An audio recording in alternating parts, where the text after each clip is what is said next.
Misplaced melodies. Lyra Nakamura clutched her violin case to her chest, navigating through the ornate glass doors of the Callisto concert hall. The evening air had tousled her dark hair, and she paused to smooth it back into place as her eyes adjusted to the glittering interior. Crystal chandeliers cast prismatic light across marble floors, while waiters in black ties circulated with champagne flutes balanced on silver trays. "This doesn't look like Maya's showcase," she whispered to herself, glancing down at the crumpled invitation in her hand. Her friend's indie music event was supposed to be casual, not whatever lavish gathering this was. A string quartet played softly in the corner, their technique flawless but lacking the passion that made Lyra's fingers itch to show them how those notes should truly sing. She had spent the past 8 years since graduating, from the conservatory moving between temporary orchestra positions and teaching, reluctant children, her dreams of joining a prestigious ensemble fading with each passing season. Taking a deep breath, Lyra checked the invitation again. Callisto Hall, 8 p.m. Thursday. This was the right place and time, but clearly the wrong event. She should leave before anyone. "Champagne, miss?" A waiter materialized beside her, offering a tray of bubbling glasses. "Oh, thank you," she replied automatically, taking a flute. One sip to calm her nerves before making a discreet exit wouldn't hurt. The champagne was exquisite, probably worth more than her day's wages teaching violin to uninterested children. As she sipped, Lyra scanned the room, recognizing several faces from classical music magazines, conductors, soloists, patrons of the arts. This was definitely not Maya's indie showcase. Lyra turned to leave when a silver-haired woman in an elegant blue gown approached her with a quizzical expression. "I don't believe we've met," she said, her voice cultured and precise. "Are you with the Westwood Foundation delegation?" Lyra began, panic rising. She's with me," came a deep voice from behind her. A warm hand settled gently at the small of her back, and Lyra turned to find herself looking up into the most fascinating eyes she'd ever seen, dark with flecks of gold that seemed to capture the chandelier light. The man was tall and striking, with sharp cheekbones and an easy confidence that suggested he belonged here more than anyone. His black suit was impeccably tailored, but there was something unconventional about him. Perhaps the slightly longer hair that curled at his collar, or the subtle tattoo peeking from beneath his cuff. "Forgive me for being late," he said to Lyra, though his eyes held a mischievous glint that invited her to play along. "Mrs. Westwood, I see you've met my guest." The older woman nodded, seemingly satisfied. "I'll leave you to the evening, then. Do try the canapes, they're divine." She drifted away, leaving Lyra with her mysterious rescuer. "Thank you," Lyra whispered, relieved and intrigued. "I was about to be exposed as a complete fraud." "What's fraudulent about appreciating good music?" he asked, his voice carrying a hint of amusement. "Though I'm guessing this isn't the event you intended to attend." Lyra laughed softly. "Is it that obvious? I was supposed to be at my friend's showcase, same hall, same time, but clearly not this." She gestured to the opulent surroundings. "Your friend's event is likely in the East Wing studio. They're hosting multiple functions tonight." He studied her with interest. "I'm Orion, by the way." "Lyra," she replied, noticing how he didn't offer a last name. She decided to follow suit. This brief, mistaken encounter didn't require full introductions. "Lyra," he repeated, as if testing the sound of her name. "Like the constellation. And you're named after one too," she observed. "My parents were astronomers," he said with a half-smile. "Mine were musicians," Lyra responded, patting her violin case. "Hence this constant companion." Orion's eyes lit up. "You play?" Before she could answer, the string quartet finished their piece, and the crowd applauded politely. "They're technically proficient," Orion commented, "but they're missing something essential, don't you think?" Lyra couldn't help herself. "Soul. They're playing the notes perfectly, but they're not feeling the music. Vivaldi requires passion, not just precision." A slow smile spread across Orion's face. "Exactly. Most people here wouldn't notice the difference." "I notice everything about music," Lyra said, then blushed at how intense she sounded. "Play something," he challenged, gently. "What? Here now? I can't just... Why not? This is a musical showcase after all." His eyes danced with mischief. "Unless you'd prefer to leave and find your friend's event?" Lyra hesitated. The sensible choice would be to thank him for his help and make her exit. But something about Orion made her want to be daring, to seize this strange, serendipitous moment. One piece, she agreed, opening her case and lifting her violin, not the finest instrument, but one she had carefully saved for over several years of teaching and gig work. As she positioned it under her chin, conversations around them quieted. Lyra closed her eyes, took a breath, and began to play. Not Vivaldi, but a hauntingly beautiful piece she had composed herself during late nights in her tiny apartment. The notes flowed from her fingers, telling a story of longing, of reaching for dreams just beyond grasp. When she opened her eyes halfway through, she found Orion watching her with an expression of utter focus, as if memorizing every note, every movement of her bow. When the final note faded, there was a moment of silence before applause erupted around them. Several guests approached, asking about the composer, looking at her with new interest. "That was original," Orion said when they were finally alone again. "It wasn't a question," Lyra nodded. "Something I've been working on." "It's extraordinary," he said simply. "You're extraordinary." The way he looked at her made warmth bloom in her chest. "Thank you. I should probably find Maya's showcase now, though. She'll think I've forgotten." "Or," Orion suggested, "you could stay. Have dinner. Dance with me. Your friend would understand if you told her you'd accidentally crashed an exclusive industry event and captivated everyone with your playing." Lyra knew she should leave. This wasn't her world. These people in designer clothes discussing summer homes and private concerts weren't her people. Yet Orion didn't seem to fit perfectly either, despite his obvious comfort here. "One dance," she agreed, sending Maya a quick text with her apologies. Orion led her to the dance floor just as the live orchestra began a waltz. His hand settled confidently at her waist while the other clasped hers, warm and steady. They moved together as if they'd been dance partners for years. "So what do you do, Orion with no last name, when you're not rescuing lost violinists?" Lyra asked as they glided across the floor. "I work with musicians," he said vaguely, "helping them become their best selves. A teacher, manager, something like that," he replied with a cryptic smile. "And you? Do you play professionally?" Lyra's expression clouded slightly. "I try. Substitute work with various orchestras, teaching, weddings. Whatever pays the bills while I keep auditioning for something permanent." "You deserve a permanent position," Orion said with unexpected intensity. "Your playing has more emotional truth than most professionals I encounter." "If only orchestra directors shared your opinion," Lyra sighed. "I have another audition next week, Nova Symphony Orchestra. They're bringing in some famous new artistic director who's supposed to revolutionize the place." Something flickered in Orion's expression, but he simply spun her in a graceful turn. "I have a feeling your luck is about to change." One dance became 3, then dinner at a quiet table in the corner, then coffee on the terrace under stars that couldn't compete with the sparkle in Orion's eyes when Lyra described her compositions. Hours passed like minutes as they discussed music theory, argued playfully about interpretations of classical works, and shared stories of their journeys through the musical world, though Lyra noticed Orion revealing little about his current position.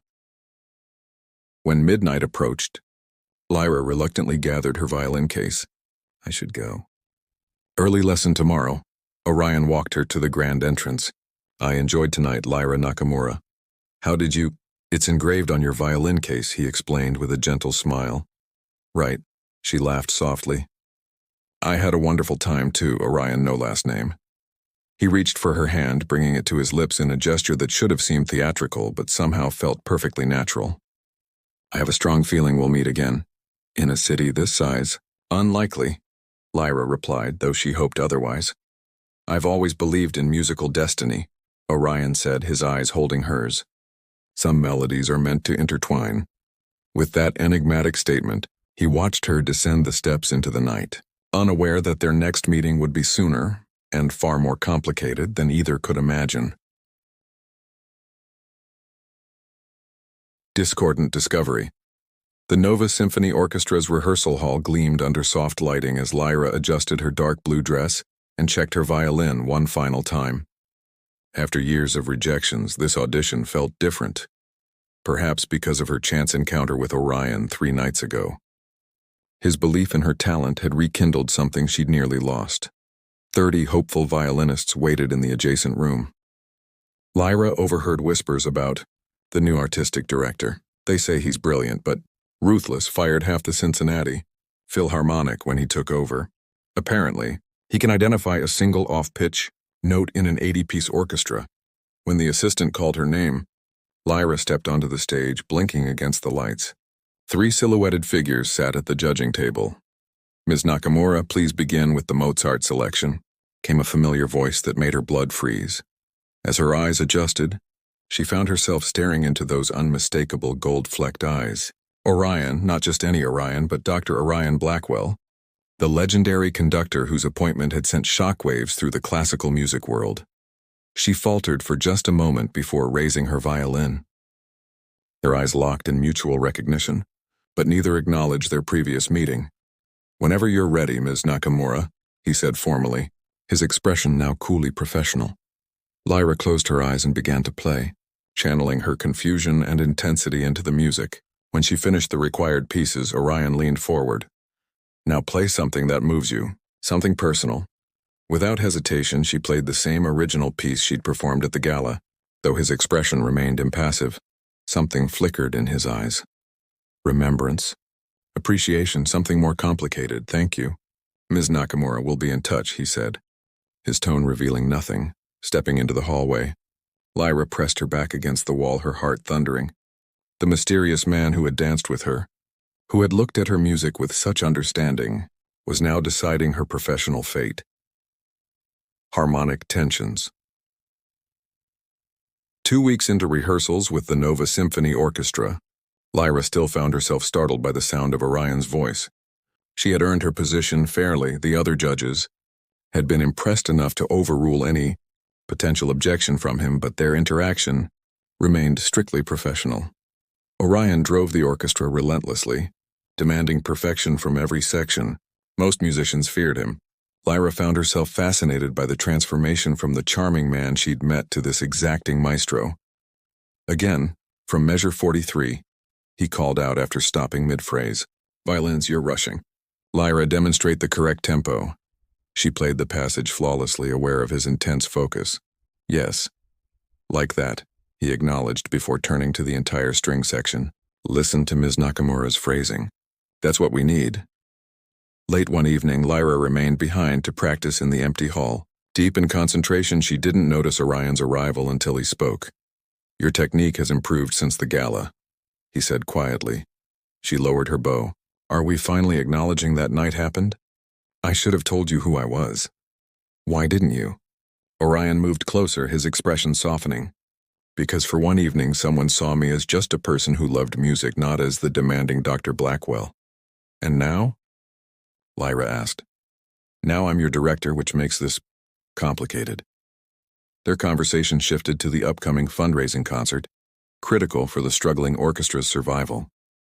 As they strategized late into the night, professional distance gradually dissolved into something warmer, more genuine.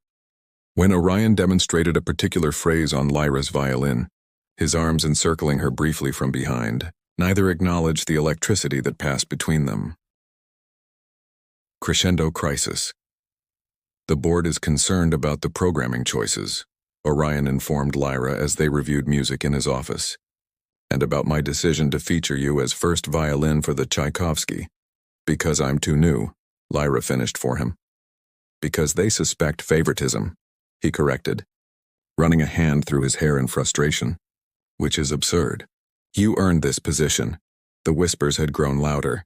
Lyra's rapid advancement from newest member to featured soloist raised eyebrows, especially after someone recognized her from the gala. After a particularly tense rehearsal, concertmaster Victor confronted her. "Interesting how quickly you've risen under Blackwell's direction." "What exactly happened at that gala?" "Nothing that affects my playing," Lyra replied sharply. "Judge me by my music, not by gossip." Later that evening, a prestigious offer arrived from the Berlin Philharmonic, far from Nova and the controversy. The sender, conductor Marcus Voss, hinted he knew about her situation and offered an escape. When she showed Orion the letter, his expression darkened. "Voss has wanted to undermine me for years," he said. "But you should consider it. Your career shouldn't be shadowed by these rumors." "Is that what you want?" Lyra challenged. "For me to leave?" "What I want," Orion said, his voice dropping as he moved closer, is irrelevant to what's best for your career. What if they're the same thing? She whispered as the professional boundary between them finally collapsed, his lips finding hers in a kiss that expressed weeks of carefully contained feelings. Pulling away, Lyra made her decision. I'm staying. We'll face the music together, literally. Perfect cadence. The night of the fundraising concert arrived with the orchestra's future hanging in balance. Board members and potential donors filled the front rows, their expressions skeptical. Backstage, Orion addressed the musicians with unusual vulnerability. Tonight isn't just about funding. It's about proving why music matters, why what we create together matters. His eyes found Lyra's across the room, holding a private conversation amid the crowd. The concert began brilliantly, each piece building toward Lyra's featured solo in Tchaikovsky's violin concerto. When her moment arrived, she stepped forward with quiet confidence. Looking briefly at Orion, she drew her bow across the strings and began. What followed transcended mere performance. Lyra poured everything into her playing, her struggles, her passion, the complicated emotions that had developed between her and Orion. The hall fell completely silent except for her violin, which sang with raw, honest emotion. When the final note faded, there was a moment of breathless silence before the audience erupted. Even the board members rose to their feet in thunderous approval. At the reception afterward, donors eagerly committed to funding the orchestra's next season. The controversy faded beneath the undeniable evidence of Lyra's talent and Orion's artistic vision. As the celebration continued, Orion led Lyra to the rooftop terrace of the concert hall. The city sparkled below them like earthbound stars. The board chairman personally apologized for questioning my judgment, Orion said, his hand finding hers, and offered to extend my contract for 5 years. Does that complicate things between us? Lyra asked. I've spoken with the board about establishing clear boundaries. You'll report directly to the concertmaster, not to me. Professionally, we maintain appropriate distance. And personally? She asked, moving closer. In response, Orion reached into his case and withdrew his own violin. Some melodies are meant to intertwine, he reminded her, echoing his words from the night they'd met. Together under the night sky they played a spontaneous duet. His rich, deep tones weaving perfectly with her lighter emotive style. Their music spoke what words couldn't fully express, creating harmony from what once might have been discord. As the final notes faded into the night, Orion set aside his violin and gently took hers, placing both instruments safely in their cases. I believe this is where our real symphony begins, he said, drawing her into his arms. Their kiss beneath the stars sealed a promise that sometimes the most beautiful music comes from unexpected meetings, from challenges overcome and from finding the person whose melody completes your own.